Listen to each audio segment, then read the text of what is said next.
Well, hello everybody. Hope you're all doing fantastically well. It is Conor. We are back here on One Leeds. Listen, everybody, I've had to say I'm back on One Leeds because we do have the Conor McGilligan channel as well, which we've been, oh my goodness, doing all sorts on. Sheffield Wednesday turmoil at the minute, and it brings me back to darker times at Leeds United, and it kind of brings me back into the light. I was in a position today where I was thinking, oh God, actually I was in a bit of a weird dream, a little bit of a weird phase there when I was talking about Sheffield Wednesday. I got drifted back to Ken Bates and Massimo Cellino, but I'm back now. And you kind of just sometimes have to reevaluate where you're actually at as a football club. Absolutely chaotic scenes over there, but we're doing a watch along as well for Burnley, Sunderland over there. Anyone if you're interested tomorrow, so link in the description below for that. But I'm joined by the greatest co-host known to man, and my greatest foe when it comes to this YouTube game. Not really, but yeah, Sheffield United, Leeds United, all that good stuff. We're going to be getting into championship bits as well, everybody. But without any further ado, joined by Jim Bob. How are you doing, Jim? Wow. I'm good, mate. Thank you. I'm very good after that intro. I don't really know how to live up to expectations, really, but yeah, thank you for that. I need to break something to you, actually. I'm going to start some walking vlogs, so I don't know whether you want to try it or you fancy having a go, but I think that's going to be a real route to success for me. So I'm going to start getting my phone out, walking about. It's something new, something that nobody's doing. So I thought I'll give it a go. That's a good idea, mate. It's a good idea. Mate. Yeah, Thanks. I've seen it somewhere, but I can't remember where. So yeah. Anyway, how are you, mate? How's things going?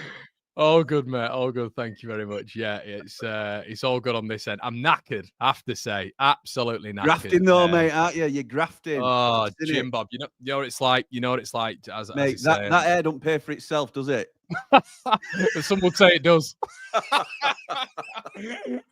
Mate, it doesn't. Do you know? I had I tell you what. Let's look at this. A little bit of humor for you lot. Actually, it wasn't humor for me, Jim. So I got back after I'd had it done, right?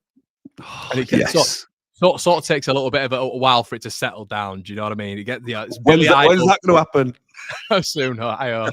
I've gone from. I need to go from Billy Idol to what I was. You know, just like hints of Frosted Tips, Ant and Dec sort of vibes. Get more into Ivan Drago territory. That's sort of that's where we're going. That's exactly where I'm at, mate. Less so Bros. Yeah, got you. This is so. He doesn't watch any of this stuff, so thank God. So he left the peroxide on, right, for that long. This happened to my scalp. My missus took a picture. Look at that.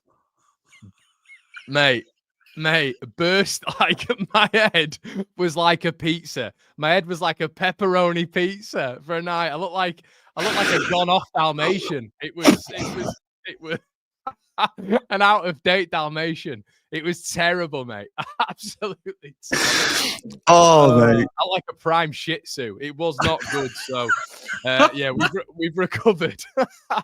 We've recovered, and the peroxide has literally died down a little bit. So, yeah, I was getting a few comments when I was up and about, mate, doing the videos outside, which I definitely enthuse you to do, mate.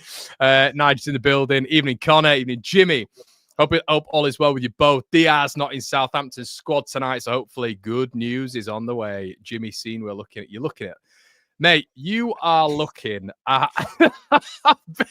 I've been texting you. I don't know who you're not looking at the minute. It is Sheffield United's winter window, isn't it? We've had Chowdhury, Diaz, Louis Barry. It's everyone, isn't it, mate? So what is going on in the transfer for Leeds? We'll get into it in a little bit. It's calmer storms. But for you lads, it is all systems go, isn't it? It appears to be. But I will remind you, we are 16 days into January, and how many players have we signed? None. So you can look at however many you want. You know, I'm just looking, as the Stereophonics would say. But there's no fans. There's no absolutely. We've been linked, strong links with Bembra and Diaz. Love that. It would fit right into our team. Yeah. Sunderland try and scupper us, push the price up, playing silly beggars, whatever they're doing. I'm not sure he gets in their side, to be honest, but he gets in ours. Tom Cannon, same thing. We're in for Tom Cannon, then Sunderland follow. Hamza Chowdhury, there's now cash on the table for Tom Cannon. Leicester need cash, so have they pushed the Hamza Chowdhury deal further down their priority list? We need a centre-half, and there's not a lot of movement around centre-half. I know that both our clubs have been linked with Omar Bamadeli at Forest. So Lots of talk, mate. Lots of talk, but not a lot of action, if I'm honest, at the minute. So things appear to be getting closer, which is great. I love that, but no movement as yet. I'll believe it when they're holding the shirt. There's been too many occasions where it's not quite happened for us, or we've been scuppered at fan. I do believe we'll get some players in. I think we'll be stronger coming out of the window than we have been going in, but not yet. Not yet. Just a lot of talk at the minute. Yeah, and I know you're an extremely positive Sheffield United fan, which is a good thing. That's why we get you on here as well. But it does feel that it's not panic, because it's not. Because why would it be? Look at where you are in the table. I think from an outsider's perspective, I think bodies need to be coming in the door. I think they probably will at some point with Sheffield United. You're probably going to see maybe a little bit of a domino effect. When one comes, about five will come through the door. But how are you feeling now, sort of with the names? I mean, I did look at Hamza Chowdhury and I thought, yeah, not bad. I think, maybe you could do a little bit better than that. I don't know. Ben Brereton Diaz, I think, would be a good addition. Cannon, I mean, Jim, we've got to talk about Cannon. What is going on? I mean, Everton, Burnley apparently they were set to bid 10 million on the table. Sunderland, Hull even, it's silly season, isn't it, at the minute? It's crazy, mate. It's crazy. I don't think Everton are in. I think that we're an easy link to make with Moyes going back and them needing a striker, but that's been squashed by the reputable journalists in and around the club. So it's top at Championship and Hull that are fighting out, and with the exception of yourselves, you haven't been mentioned in the mix yet. But yeah, I'd really like Tom Cannon. I think he's actually slightly better than what we've got, whereas I don't think he gets in over Isidore at Sunderland. And we both play with one striker, so that's, we can then mix it up a little bit and go with a two if we need to, because we'll have Tyrese Campbell coming back as well. But yeah, we do need some bodies. There's no doubt about it. We can't finish January with any less than at least 3. I would say probably 4. But when I said before, probably last week actually, that I mentioned it, that we've gone past our weakest point now. We're now getting players back. So even if we don't have new players in, we will have players back and a lot fitter than they were coming out of the Watford win, going into Norwich at home 9 days later, and hopefully having plenty of time to recover. Vinny Souza might not make it back in time, which is disappointing. But Tyrese Campbell's back in contention. Kiefer Moore's back. We were playing Ryan Oney up front. It was an 18-year-old kid as our target striker. It's just, we've been trying to just stumble our way over those difficult 4 games that we had. And now we've got a chance to rejuvenate ourselves a little bit and go again. So I see what you mean by panic. It's not quite panic stations for me. It's for some blades. They think that, we desperately need quality. And you say Hamza Chowdhury's not a good player. I think he's just what we need, to be honest. I think he sits in nicely alongside Vinny Souza. I think he can also replace Vinny Souza if he gets injured as well, which is a huge... We've missed Vinny Souza's presence. He's a bit of a destroyer in the middle, and Chowdhury's a ball winner as well, likes a tackle. So I think he fits that mould in terms of he can either be a backup for us or he can go alongside Vinny Souza, because our blaster's out for season. So, and maybe rotate with Tom Davis or Sidney Peck. So yeah, I think we need to strengthen, and I think we will. And I'm quite pleased with names that are linked, if I'm honest. Good names for us. Yeah. Another one. Shay Charles. Hey, I was wondering when he were going to come up. Love that. Love that link. If people aren't aware, tell them, mate. Tell them. There was. I'm trying to be impartial here, by the way, so don't get me in trouble. But tell was off screen.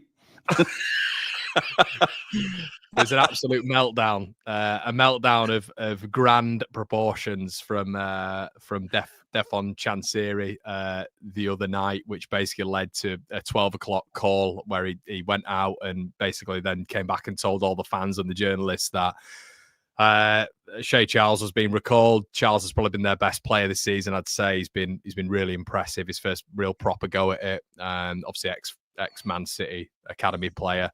And Danny Hall has said today that Sheffield United could be interested. Now, do you think this would be a genuine bit of interest, or do you think it's just Sheffield United being linked with everybody at the minute? No, I think it's genuine. We were interested in the summer, but didn't strongly pursue him. There was certainly a fledgling interest from Wilder. He went to Wednesday, who made a strong play for him, he's been their best player. They all rave about him. It was so funny yesterday to see, and I know you're trying to be impartial, I'm not. We don't really talk about him on our channel, so I don't get a chance to revel in this sort of thing. But honestly, they had a fans forum last night, and it was an absolute joke. Their chairman sat there and sort of said, "It's none of your business what I want to do with my club," and all this sort of stuff to the fans. I've not spoken to the manager since December, so no, we haven't talked about transfer targets. If he wants to talk to me, he can pick up phone and talk to me. I'm not ringing him. About the manager, this manager who's dragged them up the league with a terrible squad. Shea Charles is definitely staying because he's not good enough to get in the Southampton team. 10 minutes later, he gets a call, has to go out, comes back in and says, actually, Shea Charles has just been recalled. You've got to think they were watching and just saying, like, you know, he has absolutely shot them in the foot again. And I look forward to these fans forums more than anything because he is an absolute disaster as their chairman. And he's the thing that's stopping them from kicking on. When you get a manager like Danny Rose, when you got Marcelo Bielsa, if he hadn't have been backed, look, he's still a good enough manager. He were getting higher percentages out of those players than anybody. But Danny Rose doing a similar job at Wednesday in terms of getting more out of the players than you'd expect him to get. If you're not going to back a manager like that, then what hope is there for that club to progress? Because they have dropped on with Danny Rose, and he's going to walk away. And it's beautiful to see from this side of the city. And for us to come in now and potentially sweep up one of their best players this season, and he can go up against them in the derby at Hillsborough. Oh, it'd be unbelievable. It'd be brilliant. So we'd be getting him because he'd improve our 11, not because he played for Wednesday, but what a sweetener that would be. What a sweetener. Is that kind of where you're at with it then? You'd be happy with him coming in. I mean, like I said, he's a £15 million player, isn't he? He signed for 15 million quid for Southampton, and he's not quite getting in their team in the Premier League, which happens from time to time when it's a huge gap, as we know. But that it still doesn't mean he can't be a very, very strong Championship player. And chances are Southampton come down and he plays a vital role in their promotion push next year. But if we can get half a season out of him, then absolutely brilliant for me. So, yeah, absolutely love it, mate. Absolutely love everything about the deal. If it's going to happen. How's Leeds transfer business getting on anyway? Busy? Oh, no. Well, let's get on to it then. Let's get on to it. Look, we've started this quite nicely. I don't know how long you're going to go with it because we know you're a bit of a Mickey taker, aren't you, Jim Bob? No. You enjoy it. No. You find yourself very funny, don't you? So I do, good. Yeah. I have to say that, yeah.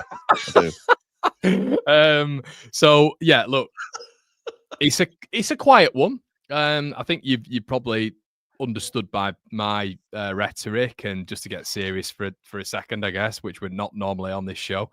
But yeah, I'm pretty chilled, mate. I am. I have to say, it's a 24-man squad, of which I think we just recruited really well. And me and you have spoken multiple times on this channel and off air about how strong the side is. Wilder, if we're keeping it Sheffield United and Leeds based, said that the team that finishes above Leeds wins the league. You know, I think some people need reminding of that at points. You've got two strikers who offer something a little bit different up top. We're hearing a lot of rhetoric now, a lot of notion that Peru is apparently going to get injured. He's been fit for 74 of his 76 games that he's been in a white shirt. So, you know, that trends would say that doesn't happen. So, and the two games were cup games. At the minute, when it comes to Leeds' midfield, pretty bulky. At the back, pretty bulky. Kept hold of Verba, which is interesting. I thought he'd be one of the first out the door. Firpo, there was rumours about a pre-contractual agreement and all that sort of stuff. Could that have turned his head? That doesn't seem to be happening right now. Obviously, I know it can be done behind closed doors, but right now, mate, from a Leeds perspective, I'm sort of sitting pretty, and it's weird. I'm just a little bit like thinking to myself, well, it's fine. There doesn't need to be a clamour. If there is something, do you know what it is, Jim? There's a difference here, and people are getting this confused with me. Right. You can want players in, can't you? We all want players in. But is there a need? Is there a necessity to have these players in? For me, I don't think there is. I really don't think there is. If they all came in right now, oh, amazing. It's up to the manager to you know, balance that out. But right now, I am absolutely fine with the players that we have and the positions that we have with rotations and availability and all that sort of stuff. So I'm interested to hear, you know, from your perspective, mate, you know, on the outside, I guess. I find it really interesting. Having I mean, my platform's nowhere near the size of yours, but having a presence on social media, you get to hear loads of different opinions on everything. So I find it really interesting because we've got a WhatsApp group and some are panicking because we're not getting players in on time, and others are just saying, look, trust Wilder, he'll get what we need, and it'll happen when it happens, sort of thing. And the scale of some are panicking, some are angry, some are chilled, and some are really pleased with where we are in league. It's unbelievable, and there's everybody in between then, isn't there, as well? So I don't think Leeds need to sign anybody, if I'm honest, because even as a rival club supporter, I'm happy to come on here like we've done before and say I think it's arguable because Burnley have got a strong squad as well, but I think most would say and agree that Leeds have got certainly one of, if not the best squad in the league. You should be where you are and probably a little bit further ahead. So I can understand why you particularly, but there'll be other fans as well that are happy with where you are. The thing I would question is how do you feel with obviously there's weaknesses in every team. You've highlighted previously goalkeeper in terms of it'd be nice if Darlow got a chance because we're not 100% on Mez. Do we need a number 9? You've talked about do you need a number 10? There'll be those sort of questions and debates that you can have. But does it make you nervous that us, Burnley, and Sunderland will be stronger, and you're not moving? You're not strengthening. And yes, you maybe still will be ahead of us in terms of squad depth come 31st of January, but we will have closed that gap most likely. You look at somebody like Sunderland bringing in Enzo Lafie and then potentially Tom Cannon and a Brereton Diaz, and you think actually they're going for it, and it makes me nervous seeing Sunderland act like that. I'm happy that we knew what we were chasing in Leeds United, and that's not going to change. So we knew the target. We know your strengths and weaknesses, and you might outdo us at times, but we know where we've got to improve, and we're going to go do that. You're not actively improving, are you? Which is understandable, but is it concerning for a Leeds fan as well? I'm not sure you'd have moved. I don't know about. I think if Suter stays fit, obviously you don't go and do a centre back, or you might do, but you definitely don't go get a starter. Very unlucky with our Blaster. Obviously, that's forced you into the market as well for a starting regular quality central midfielder as well. Yeah. So I don't know. I think it's a lot of it is a culmination of what happens during the season, really. You know, if you get serious injuries, you have to go into the market, and I understand that. But is there not something, Jim, for actually putting together a strategy, putting together a set list of what you expect the squad to look like by the end of the summer? And if you achieve those goals, you've been a success, and then you don't have to dip into the winter market. I know what you're saying about Burnley. I know what you say. I think the big one for them is actually Mike Trezor returning. I wonder what they're going to do with him. I hope he leaves, to be honest with you. But Morgan Whittaker coming in, if they do get him, Jim, he'd be our fifth winger. Like that. I'm not being arrogant. He'd be our fifth winger. He would. He would not get into our side. Might as well call. I don't think he's a good signing. I think he's okay. I think he's okay as a signing, but about 15 million quid. And Manuel Benson, I think him coming in actually, you know, as a sort of inverted winger, you know, him coming back from injury, I think is more dangerous, to be honest with you. Maybe they thought that, but with the greatest of respect, you know, even with Sheffield United, I think Ben Brereton Diaz will work for you lot. I really do. If he's coming off the left, I think that'd work. Hamza Chowdhury, yeah, can I see with your rationale that'd be a good signing? Yeah, potentially, definitely. But I'll be honest, Jim, and I think you're similar with it, to be honest. I don't look at them and think, wow, you know what I mean? Maybe if someone came up and I'm like, my goodness, like we cannot, that is undeniable. Leeds have to go and do that. But then I look at it and think to myself, there's one position that you need to improve, really. We've thrown, I would say, 8 or 9 goals away, which for me means that Leeds will be 6 or 7 points better off minimum, I think. And that's down to, in my opinion, one person. So I kind of look at it right now, and I think at some stage, if he does take the goalkeeper out, because he has no choice, Jim. He has no choice, which could potentially happen with the form the goalkeeper's in. Darlow comes in, he's fine till the end of the season, and we're okay because there's no mistakes. But aside from that, I just look at where we would improve. I don't know.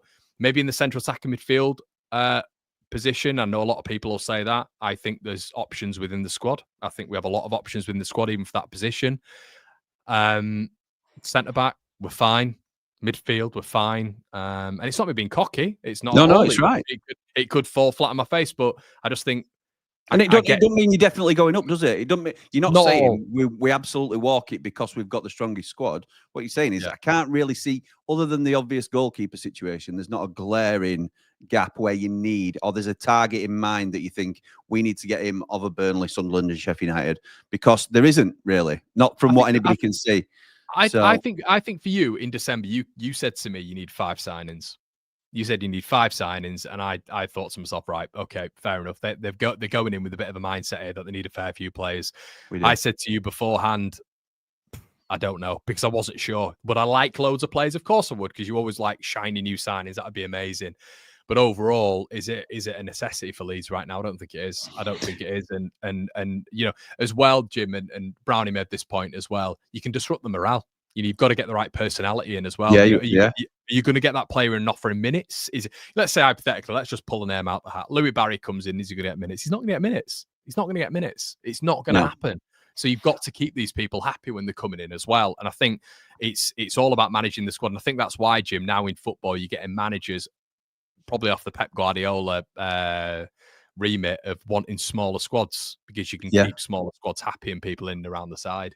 It's funny that, because I did a video on Behind the Ramble, which is our second channel as well, saying, is Leeds squad strength going to weaken you in the loan market, like make you second favourites, if you like? And it doesn't necessarily mean you go in to blow other teams out of the water and try and get them. But if you went for a Louis Barry, like you say, if Leeds suddenly stuck their head up and said, actually, we'll take him, you're right. You're in a weaker position, not because of the size of the club or the position you're in the league, because of the minutes you can offer, because your squad's strong enough to keep Louis Barry out. Whereas if he goes to a Derby or a Millwall, then he's playing every week. If he comes to a Sheffield United and we've signed Barrett and Diaz as well, he's not guaranteed to play for us either. So it's a difficult one. You said that there's no something I wanted to come back to. You said there's no like signings that we're in for that we're saying wow. And I think Barrett and Diaz for me is a starter if he can capture the form that he had in the Premier League back end of last year for us. Other than that, we'd all love a wow. It's a little bit like you saying you'd love to sign some new players. We need first team ready players. We don't need wow. We need very good. So I need somebody to come in that's better than Jack Robinson. I need somebody to come in that's better than an half-baked Siddy Peck. I need somebody to come in when Kiefer Moore's injured and Tyrese Campbell's injured instead of Ryan Brewster. And I need someone that can free up Gus Hamer from having to be a left winger, because we haven't got anybody else that can fill that void. Mate, I'm looking at your bench against Watford. Jamal Baptiste, Luke Faxon, Louis Marsh, Billy Blacker, Harry Boyes. With the greatest respect, I don't know any of those players. You know, so you aside from your keeper, you've got Reece Norrington-Davis, Ryan Brewster, and Sam McCallum coming on against Watford. So it's completely different. It's a completely different conversation with us and you when it comes to depth. And that's Wilder being clever as well, I think, to be honest. That's a message to the board to say, this is, we're only ever going to bring those senior players on anyway. And maybe one of the kids if we were very comfortable, but it was a clever move by Wilder. He's not daft. He knows how to send a message to the board. And hopefully he's done that. But as I say, we're all expecting new bodies in before Norwich, and it's not happened yet. It's not happened. He will be working his backside off in the background. I've no doubt about it. He will be on the phone every hour of every day trying to get something done, because he knows what we need. But I'm loath to think it's the board, the new board, that are holding it up, because they are backing him to go and make these bigger signings that we haven't been linked with in the past. We haven't been linked with big permanent deals in the Championship before. So same with Sunderland as well. Sunderland aren't that club. They're not that club. I know. So and they've got a good manager as well. I like Sunderland's manager. I think you were linked to him, weren't you? Before Farker. At one point, yeah. But I think we should. think me and you've disagreed on this before, but I look at Leeds and I look at the big problem and I look at it between the sticks. And Jim, there are genuine hallmarks this season of which you look at that and you think Leeds would have won that game or would have got a point. And it's got to a stage right now where I think that's the big anomaly, the big outlier on the side. I think the defense is very good. I think if I'm talking about him chucking 8 goals in or 9 goals in, we're talking about a defensive record, obviously give and take. That's not similar to Burnley's, but it's closer to Burnley's at least. The midfield is stacked. Going forward, you've got Peru, who for me could improve facets of his game, but he's on 10 goals. Joseph is providing competition because Farke's still starting Joseph, so he must be providing him, providing something of value for the manager. And then Ramazani's come back. He came back and scored against Harrogate. I know it's not a big thing, but you've always said to me how good Ramazani is, and let's just go through that squad against Harrogate. I do like him. Just on the bench. Just on the bench. We're just talking about your team. We got Firpo, Rodon, James, Tanaka, Gruev, Melee, Bogle, Aronson, Verba. That's your bench. In the cup, to be fair, isn't it? That's I understand that, but you read out the first team. Obviously, Darlow, Schmidt, Gilavodgi. It's not like an amazing 3 that in particular. Gilavodgi wasn't great at the back, to be honest. But Strout, Byram, Ampadu, Rothwell, Nonso, Solomon, Ramazani, Joseph. That's your rotated team, mate. You know what I mean? So it's I think people think as well. You got 11 there. You've got 1, 2, 3, 4, 5, 6, 7, 8, 9. You got 19 squad there. I think people think it is a 24-man squad. It's not in reality. And the options on a game day as well. It might only be 13, 14. Me and you were talking about it, but on the bench it's 19. That's what it is. That's what every manager has to choose from on match day, really. Albeit injuries and stuff like that, of course, but. It's very inflated, I think, this, you have to have a 27, 28-man squad. You don't need that insurance for me all the time. No, you don't. You don't. I think you have got that 18, 19, though, haven't you? In terms of certainly the 15, 16 that you can think, actually, they could come in and do a job today. They're fresh and they'll do us a really good job. We haven't got that. And particularly with the injuries that we've had. And everybody's suffered injuries.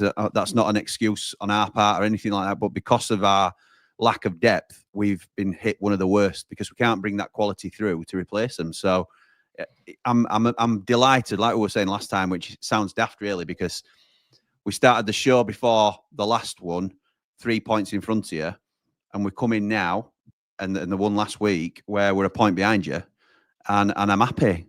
But we all knew, I certainly saw it a mile off, this really difficult run with hardly any bodies, and the chance for Leeds United to run away, and you haven't quite done it, have you? You've fallen at a couple of hurdles, and I'd say there's a bit of pressure on though, Jim. I'd say there's a bit of pressure on Blaze to get it done and get the right personnel in as well. With I know you've got your games coming up which are a little bit more winnable now, but I think you need to get your bodies in. And obviously, we've got 2 home games now, haven't we? We're pretty decent at home as well.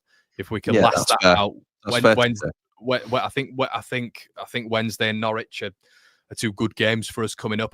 I do think United still have to get some bodies in and consolidate that. Fantastic win at Watford, by the way. I'd take a point at Watford. I really would. I think they're a problem. They were a problem for us last season, so I'd take a point down there. To be honest with you, so that was a cracking win with the squad you got. I do think you've got to back it up though, because I think Leeds have the potential to. And you can put a run together as well. But everybody, all them top 4 have, mate. The only reason I'm saying that with Blades is I just think there's a slight question mark just because of the bodies that you need in right now. Yeah, the amount of links that the amount of players that you're talking about right now. I'd be a lot more confident if we'd got somebody like Omobamidele in or a Luke Woofenden like we've been linked with, somebody to replace Harry Suter, because that back line was absolutely solid. And we were second only to Burnley for ages. And everything built from the back. And now it just feels like we're a little bit leaky. And it's not just Jack Robinson's fault. Blades fans think I've got a really big agenda against him. I just don't think the team are as confident. Like Anel, I think overcompensates for him when they're playing alongside each other. You saw when he were playing with Harry Suter, it were brilliant. They complemented each other so well. I don't know whether Strike and Rodon are the same, but they just fit together really nicely, and you put him in a different partnership, and Anel's not confident with Robinson alongside him. I certainly don't think so. Anyway, so it's going to be interesting. You're right, there is a bit of pressure on us, but I think it's a decent fixture for us at home to Norwich on Saturday, and I'm looking forward to be honest. I'll be there. Do you think? It feels like potentially, well, hopefully, as what wins all round. Anyway, Andy's just mentioned Burnley Andy's a big Burnley fan. Burnley they've sorted right back cover. Foster helps us left foot. Yeah. Wow, Foster, you forget about him as well. Trezor looks gifted as hell. I think he contributes to 2 of their 3 goals. He's not been available all season. They're an interesting one. Benson unreal when fit. Burnley probably don't really need to dip into the market either with the squad depth that they've got, and that's interesting because they kind of have looked at it as well. I guess, and maybe Burnley can be put to Leeds as very much, they've got a strong squad, but I would still argue, our starting 11 is better than their starting 11. I think our starting 11 is better than theirs when they've had Conor Roberts right back and Jaden Anthony on the right side, who didn't get into our side last season. So I would argue our squad is better. Well, our starting 11 is better than theirs. Definitely the squad is up for contention, and maybe that's why Burnley have gone out and tried to add Jim, because that starting 11 just needs to be improved a little bit. I think that's fair. I think yours should be the best, shouldn't it, with the amount of money that's been spent? And that's not a slight. That's just like you talk about games are played on paper to a degree and all this sort of thing. But you are where you should be. And it's for us to chase you down and knock you off the perch now. And we've got a strong chance of doing that. I mean, us and Burnley only 2 points behind. Sunderland absolutely throwing everything at staying with the pack as well. So it's a 4-horse race, and it's going to be unbelievable. It's a sprint at finish, really, because I'm pleased that we've played Sunderland twice. I think they're dangerous. But like you said, Burnley, don't sleep on Burnley, which none of us are, but they sort of go under the radar a little bit because they're the unfashionable club of the 4, if you like. I know United aren't exactly the most fashionable, but it's Burnley seem to not get mentioned as much. It's always been Leeds and Sheffield United, and now look at Sunderland. Burnley are second in league at the moment. We need to be paying them some respect as well. They've got a deep squad, like you say. I'd forgotten all about Benson, which worries me to think that he could possibly come in and make an impact second half of the season. So, yeah, it's going to be a really exciting. You'd take him now, wouldn't you? You'd take him now, Benson. 100%. Absolutely right, I would. Yeah, I think he probably does. He get in your side? I'm not sure. He definitely gets in ours and Sunderland's side. So, yeah, good player. Kieran says, I actually love this whole setup. Make sure you boys finish second so we can keep it going to the Prem. Mike says, we've seen this story before at Ellen Road. Leave things until 2 days before the transfer window, then buy the wrong person on it.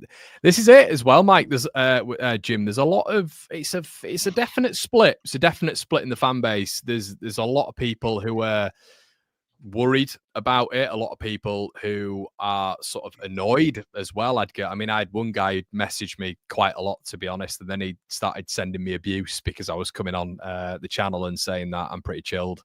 So I had to give him the old blockaroo. You don't need to listen to what Joe's saying. That's isn't it? Yeah, exactly.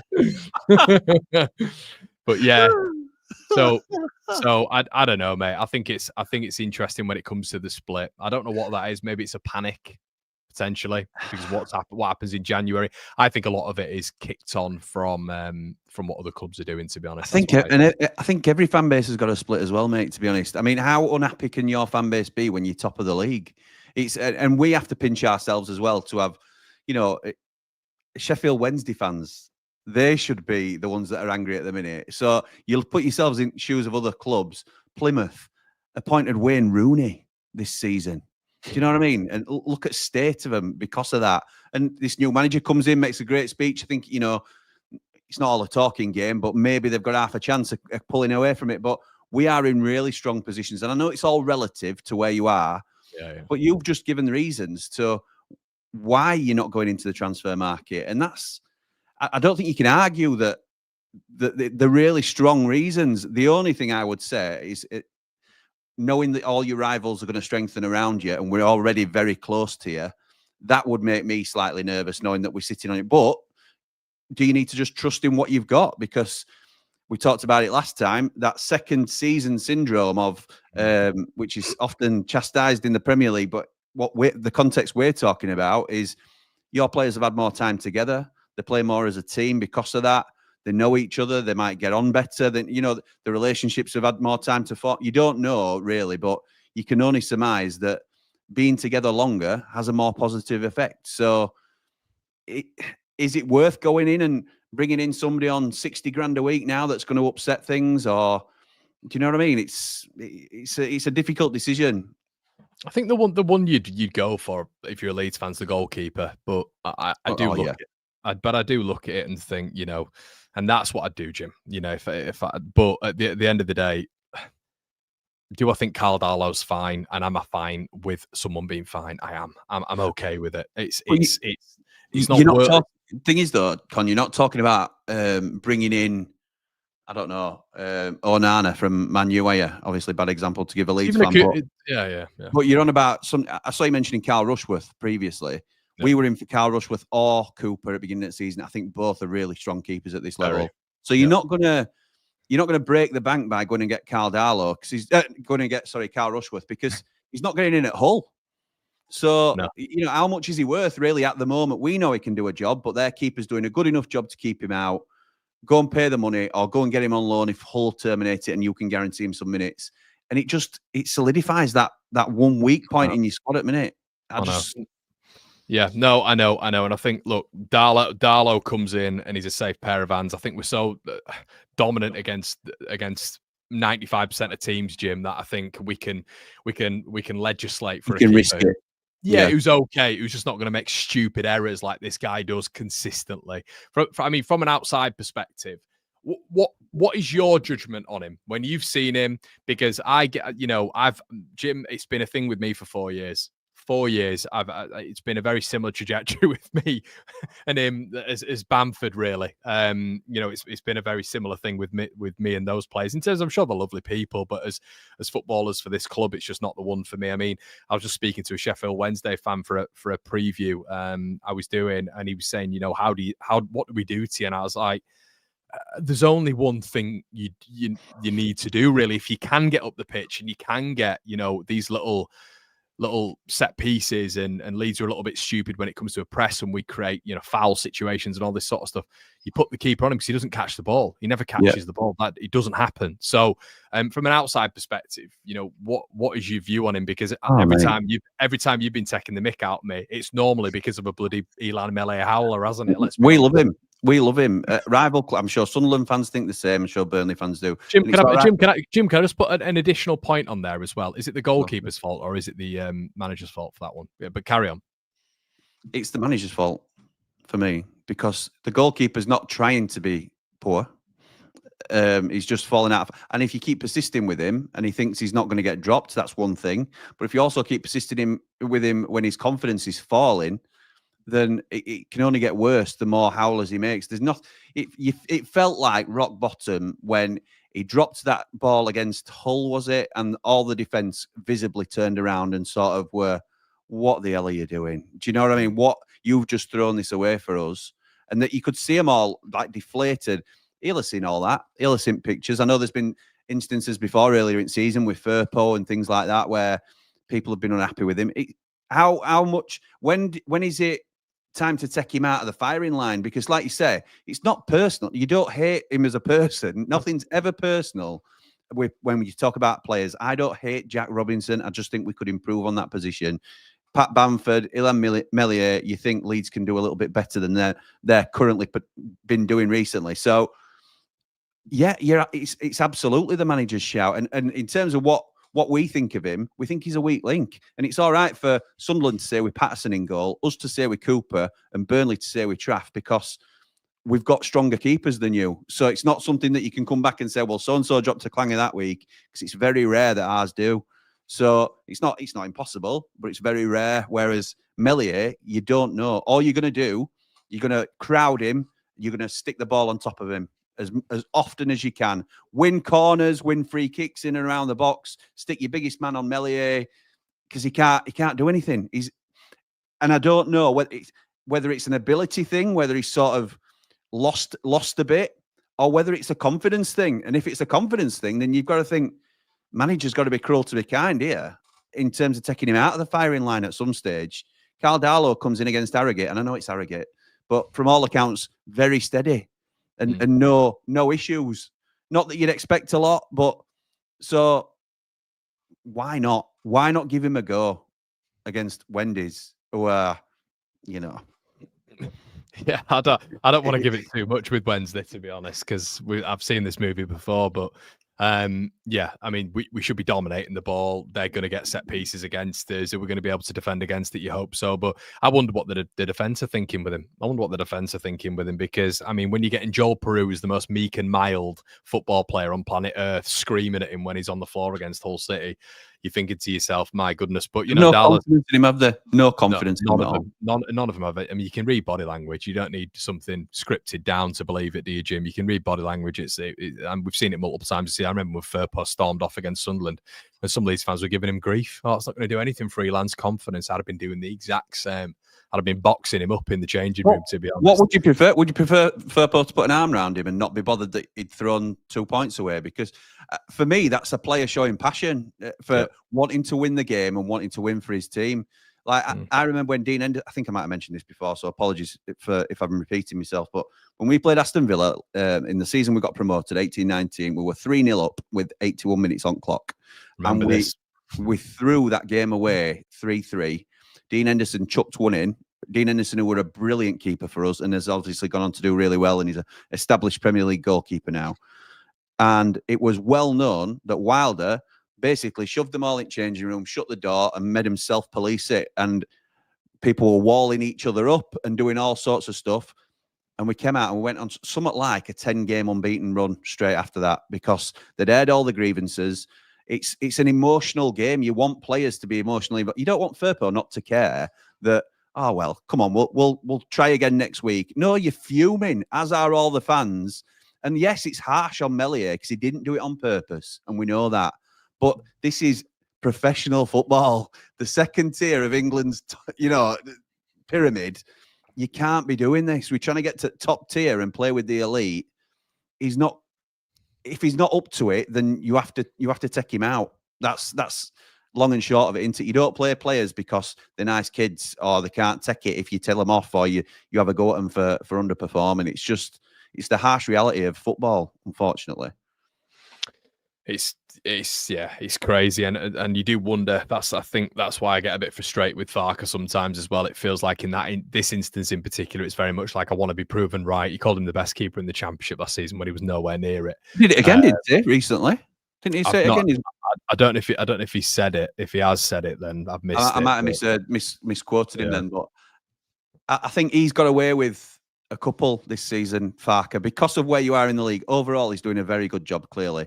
And this isn't me hounding him out, but decisions like that. He's doing a good job, Jim. He needs to get promoted, then he's doing a very good job. Yeah, well, fair dues, but like bringing Bamford on and stuff like that are just, I don't get it. As an outsider, I'd be thinking, what are you doing? You've got Joseph sat on bench there and you're bringing Bamford on. I don't understand how it works, but you're a lot closer to the situation as are the Leeds fans, but I think he's got away with a couple this season, if I'm honest, because of how well you've done overall. And rightly so. You should be in position you're in, shouldn't you? So definitely. Andy said as well, do agree Leeds edge it, fellas. Nothing new, but just replace the keeper. Seems simple, doesn't it? Jimmy makes a good point, though. Leeds risking it by not upgrading. Yaboa says, groundhog day, this is with Leeds, same as last year, not recruiting in January. It will cost us automatics. Tam says, how many WoW players are available in the Championship in this window that don't cost multi-millions? And have you got that kind of cash? It's an interesting point, Tam, because I was speaking, Brownie was as well, Ryan says, Bamford's available, Jimmy, it makes sense. But Brownie was speaking about the potentially if you've got it right in summer as well. And I know, well, if they're confident what they've got is right, and the manager is as well, and the players have got a really good bond and all this sort of stuff, you then go into the Premier League, Jim, and you've got even more cash in the summer to spend as well, which is another thing. All right, let me put it this way then. We all acknowledge that it's most likely, widely known within the changing room, that the players don't have confidence in Illan Meslier. Certainly that they're frustrated with him at the moment. Yep. Could it also work as a huge confidence boost to the team if you brought a Carl Rushworth in, just on loan, for example, with maybe an option? It doesn't affect how much cash you're going to have next season, but it bolsters your goalkeeping ranks. He comes in and strongly challenges for that number 1 shirt. Surely that boosts morale rather than takes away. I understand your point overall. Instead, in terms of your top at league, you don't want to completely upset the apple cart. But in the position that is glaringly obvious that you're struggling, and it's because let's be right. It's not just fans that are saying this. They will have all the stats in terms of where the games have been won and lost, how many errors have been made in a lot. You know, you do a good job of going through stats yourself in terms of when you're trying to make a point on save percentages and stuff like that. They'll know it all. So how are they not looking at this position? Great for us who are chasing you.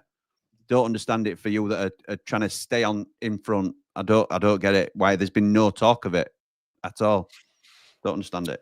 Yeah. From a club's point of view, I mean, as people say, mate, it's not our position. It's not our position. I mean, it's weird in this game. You kind of like, you know, you say something, don't you? And you kind of held accountable to it by the internet forever and ever and ever. And as I've said, mate, it's one of those things where, is it a necessity? I mean, from what I'm saying about Illan Meslier, people may join the dots and say, well, Conor, it's a necessity then with what you're saying. Yeah, 100%. But I do look at the man in there in Darlow, and I think he'd be all right. Jim, that's where I'm at with it. Is it illogical that Leeds go out and do a goalkeeper? Of course. Is it the most logical thing to do? Yeah. Would I be happy if they did a goalkeeper? Yeah, I think it'd be a 10 out of 10 window, to be honest. I don't think we need it anywhere else. But realistically, they're going to do it. They're not going to do it. They're not going to do it. I think they for some reason still believe in him. I think the biggest frustration I've got is when Carl Darlow comes in and shows just competency against Harrogate Town, why he now doesn't stay in after. And he'll be dropped against Wednesday. The guy should have been bombed out 3 separate times for me. Bombed out 3 separate times, and he just keeps getting rewarded for it. And I don't think that'd happen. It'd happen nowhere else on the pitch. I think if other players on the pitch had stinkers and cost Leeds points, they'd be outside. I don't know why he continues to persist. But if you're asking me, would I have a goalkeeper now? Of course I would. Oh, no, you would. I know you would. But is it a necessity, mate, when you've got Darlow on the bench? Well, it's if you're happy being good enough, just good enough. Or do you want to go and get a top goalkeeper for the level in somebody like, we keep saying Rushworth because he's example that springs to mind, but I think it's naivety at best and it's arrogance at worst, thinking that, well, we can afford for Meslier to drop a couple and chuck a couple in. Well, can you? And then not start Darlow. Exactly, yeah. So what's Darlow done against Harrogate to be dropped? I understand the rotation and I understand the, keeping him match sharp and stuff like that in case he's needed. But if he's not competition for Meslier, then is he just purely an emergency backup player if Meslier gets injured or suspended? It does note for Darlow's confidence either, does it? What do I have to do to get a look in here? I've come in against Harrogate. I've got a clean sheet. I've done everything you asked of me. And now I'm going to be benched again for a kid who's just dropped it and it's gone past him 3 times against Hull. It sends wrong message for me. So, and I'm happy with it because I'm a rival.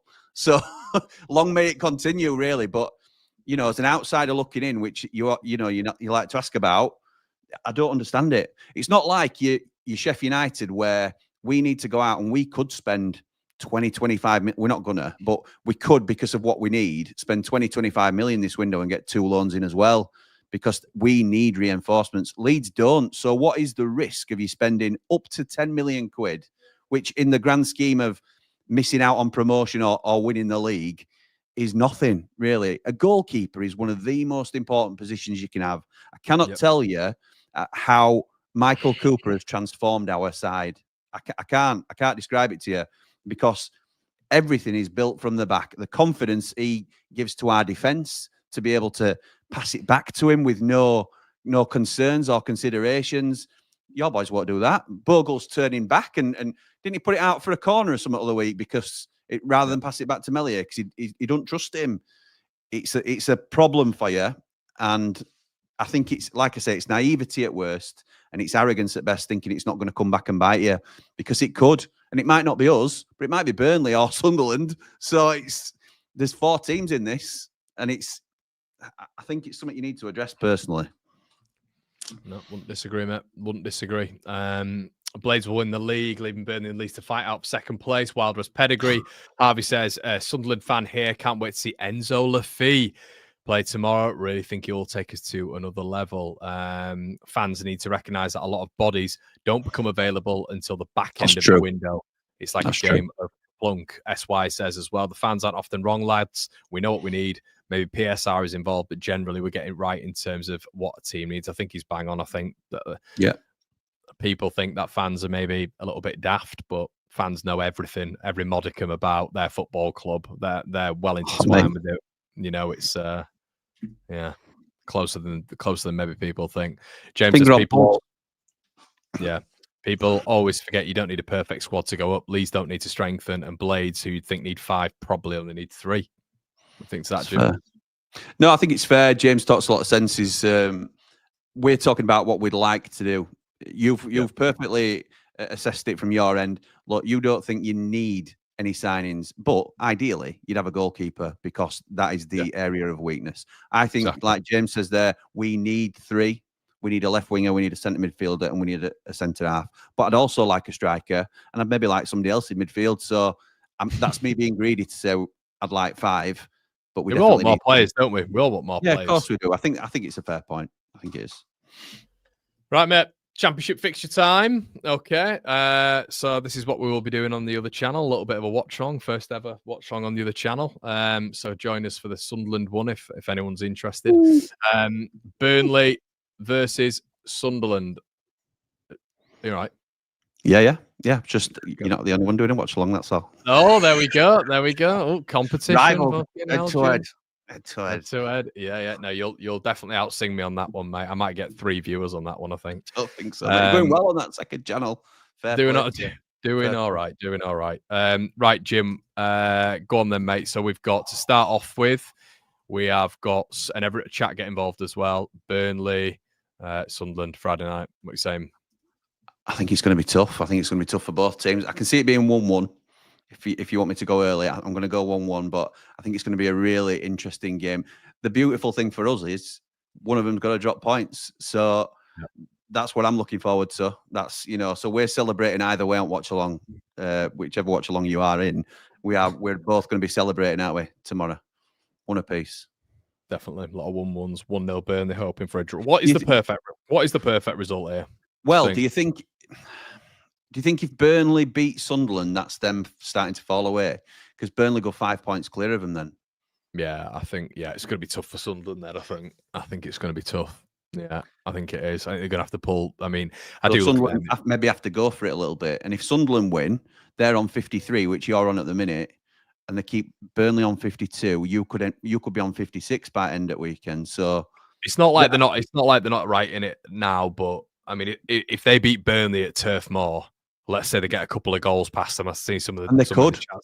And look, Burnley's defense has been great. So again, we don't write Burnley off by any means, but Sunderland are a dangerous side. So it's the biggest compliment to them because they've got, they've not been in the Premier League recently at all. Obviously, Sunderland, and what they've managed to do with the recruitment is just unbelievable. So they've obviously close run with you, close run with us. I can't see Burnley been anything different, to be honest. I think it's, I'm going to actually go for a bit of a scorer. I'm going to go for a 2-2. I'm going to go with Sunderland. So I think it's going to go. I think Sunderland are going to be sort of dominant at 2-1, but then I think it's going to turn a little bit like it did with them against you at Bramall Lane, where you started turning the screw with your quality a little bit in the last 30 minutes, and I think Burnley will get back into it. Okay. Rich says, expect Sunderland to sit back and encourage Burnley to come into them. Burnley have struggled at home. That is another thing. Burnley not as good as they are at home as they are away. So that's one thing. They've only conceded 9 though, aren't they? Yeah, well, that's the other thing. You're backing him to concede 2. yeah, exactly. Yeah, but to be fair, Sunderland are one of the teams to do it, aren't they? Absolutely, mate. Absolutely, they are one of the teams to do it. Right, okay. And I think the next one is you and Norwich. 2-0 Blades. I think we're back on the horse this time. I think we're going to be all right. I think the crowd will be well up for it. And why is that?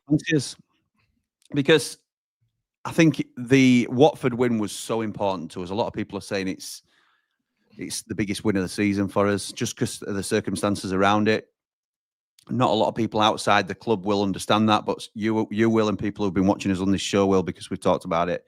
So I think that's a real morale boost, and I also think having players back is huge for us as well. So I think it will feed into the positive atmosphere. I think the crowd will be good, and I think we'll go and beat them. No Borgia science either, like is being said there by Ollie.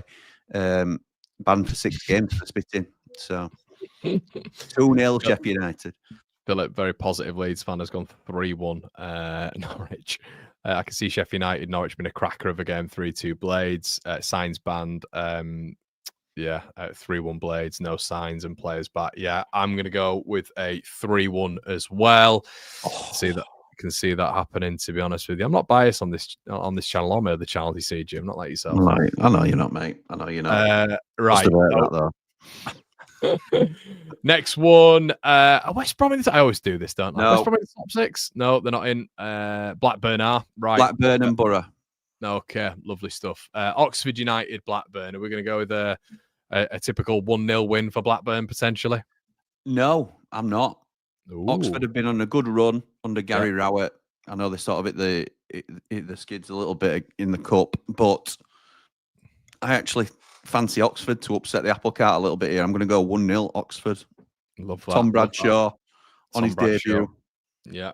Right signing that as well, by the way. Great signing. Played really well for Rowett up Millwall. Yeah. Well. 17 goals, didn't he, under Rowett? Unbelievable. Scored an hat-trick against us. Did he? I think it was an hat-trick. Yeah, he certainly scored a brace. I'm pretty sure it was an hat-trick and all, but anyway. Right. Yeah, I'm going to go on the same lines, mate. I'm going to go 2-0 Oxford. 2-0 Oxford. Rout's doing a good job. Okay, next up is look at this, Jit, as well. We'll just get some of your comments in. 2-0 Blunts, 2-0 Blackburn. Oxford a bit cocky at the minute. I love it. I love people's like narratives, how they turn it. Like Oxford are doing just like plucky old Oxford, they're doing all right, and then suddenly, I don't like how cocky they are. Oxford! Oh, look at me winning! Exactly. Grow up. Yeah, grow up, Oxford. Portsmouth Borough. Okay, what we'll do is I want people in the chat. Oh, people just look on Google, won't they? But Jim, you can let me know how many miles do you think it is from Portsmouth to Borough? Don't type anything, but from no typing. I'm going, I don't know, 300. Close. 316 miles. Wow. Bloody hell. Is it? 632 mile trip. So an absolute mega one for Borough. Yeah, it is. 300 says Jimmy. 270. No, you're wrong, lads. Right. Okay. For this one, what do you reckon? Is it going to take it out of them the journey? Or do you think Borough will get it done? No, I think I always fancy Borough to nick something. I really like him as a side. I like Carrick as a boss. You've got to think Latte Lath might not be involved. So it'll be Tommy Conway up front. Yep. But I still fancy Borough strong. I'm going to go 3-0 Middlesbrough. Long way to lose. It is a long way to lose. They're poor at Portsmouth though at the minute. They had a bit of a spell, didn't they, where they were decent, but they have tailed off a little bit. Yeah, I'm going to go with I'll go with a 1-0 Borough. I can't see Oxford doing anything there. Right, okay, we'll go a little bit further down, and it's your favourite game of the weekend, mate. It's Leeds Sheffield Wednesday, a Blades dream. Right, okay, Jim, what are you going for? A match abandoned. Funny thing about Jim Bob, who actually hates Leeds more than Sheffield Wednesday, which I think is quite rare in the United fan base. So there you go. Yeah. I don't want that to be misconstrued, but I have got a tie to Leeds, obviously. So I will probably. You just want to say 1-1, don't you? Yeah, I do. Yeah. I want to say 1-1. I want to say 1-1, but do I do it? Yeah, 1-1. I can't cheer for either side, to be honest. 1-1. See how you bias get, do you know what I mean? Right, yeah, I'm gonna go. I don't think it'll be easy. But I think we'll get it over. 2-1 Leeds for me. No, do you know what? I'm going 3-1 Leeds. I'm going 3-1 Leeds. Oh wow, that's switcheroo. Yeah, they're poor. I can't. If it were at Wednesday, then it might be a 1-1. But it's I fancy you to beat them. Yeah, and then obviously that'll be on the. Oh, actually, have we got a second round? I think should we do second round of fixtures, Jim? I'm getting all giddy. Let's do a second round of fixtures. I know everyone in the chat will be like, "Ooh." Right. Okay. So we're predicting that everybody's still going to be as they are. Blackburn Coventry. Ooh, Blackburn Coventry. Frank Lampard's Coventry City. Oh, I forgot about it. I always forget about him. I always forget he's How here. can you? He gets clubs named after him. Oh, God. Let's go for Blackburn bouncing back after their defeat to Oxford. And 2-0. 2-1. 2-1 Blackburn. 2-1 Blackburn against Coventry. I'm not backing Lampard. Blackburn 4-1. You biased git. Yeah, that's the only one I'll be biased with. Interesting. Ooh, Derby Sunderland. Derby good at home. Got a decent good at home home. record. They were not. Yeah, I've seen them a couple of times. Obviously, we've played against them as well, and they're a bit of a tricky customer at home. A little bit gritty. So yeah, Derby Sunderland. What are you thinking? I'm thinking 1-0 Derby. Louis Barry. Louis Barry. Has he signed, has he? Okay. They're after I think it's Jaden Dans as well from Liverpool, the striker. They're after him as well. So what are you going to go for? Are you going 1-0 Derby, yeah? I'm going 1-0 Derby, yeah. Just to mix it up a little bit. Do you know what, Jim? I agree. I'm not 1-0, but I'll go 2-1. I think they're going to beat them. It's a quick turnaround as well. You've got to think if Burnley do beat them on Friday night and then they lose at Derby, that's got to be them blackburning, isn't it? Really dropping out of that top automatic race. And then you've also got 2 away games for Sunderland on the bounce as well. So I don't actually know if they'll go back up north. To be honest, I don't know if they're going to go back up north. Maybe they will, but it seems a bit mad, doesn't it? When they're in, I guess it's a weekend though, isn't it? So bit of a tasty one as well. The Borough up against West Bromwich Albion. West Brom maybe with Sean Dyche at this point. Who knows? But the rumours are strong. Is it? Oh, I didn't know that. I hadn't seen that link. And another one who's extremely strong as well. Tony Mowbray. Good manager at this level. To be honest, he's one of those that wouldn't excite you coming into your club, but he'd do you a solid job, wouldn't he? He's one of them. Mate, I'd have Mowbray. I'd have Mowbray over Dyche. Would you? Yeah, I would. I won't. Tricky this one because I think West Brom are at sea a little bit, and if they've got a new manager, it might be different. But I'm going to say 2-1 Borough.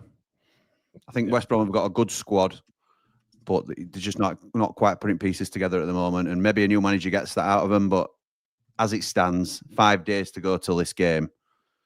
Borough. Ryan said he's have Rowan Atkinson over Dyche.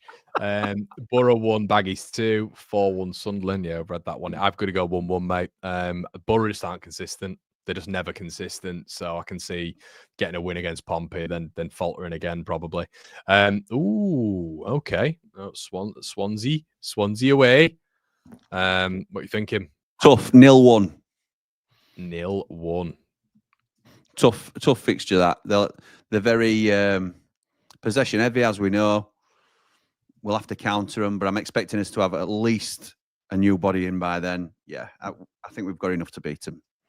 Ryan Ernest starting, injury to all your strikes at the weekend. I'm going to go with 1-1. Moving on. Yeah, joke. What a joke. Moving on. You can't just manifest it into existence. What do you mean? This is what you do on YouTube. You just do loads of hypotheticals, apparently. As you're walking around. Yeah, exactly. What are you going to go for? Leeds Norwich. Now, remember everything you said about Norwich. Remember everything I said about Norwich? What did I say? Yeah, you said Norwich without Borgia signs. You said that your crowd are going to be up for it. You think that they're not going to have enough for Sheffield United? I think 3-0 Leeds, to be honest. 3-0, a pasting, an absolute paste. I think without Borgia signs, they're going to really struggle. Just in general, to be honest. Yeah, I'll go Leeds 2-0 win. At least 2-0 win. And then, is that us done, Jim Bob? Or Burnley. One more game? Burnley, there we go. Sorry, Burnley. Sorry. Plymouth Argyle against Burnley. What we going the Morgan for? Whittaker derby. The Morgan Whittaker derby. Oh, Jason, man. 1-1. Is Jason a blade or is I think Jason's one of ours. Jason, yeah. Goodness me. Jason, darling, you want to come over and subscribe to the Blades Ramble? And Jason, comma, darling. Jason, darling. I think Burnley are going to win 2-0 at Plymouth. Yeah, can't see him losing that, to be honest. New That's manager, all. though. Is it new manager's first game at home? Do you see that speech? Yeah, good. Oh my God. I wanted to go put on a green shirt. I know. Uh, After and having he- Wayne Rooney, you can't understand what he's saying. And then he comes in, foreign manager, you're running through brick walls for him. Unbelievable. Yeah, unbelievable. You know what? He's got me excited. I'm going to go for a 1-1. Burnley slip up. First away slip up against Argyle.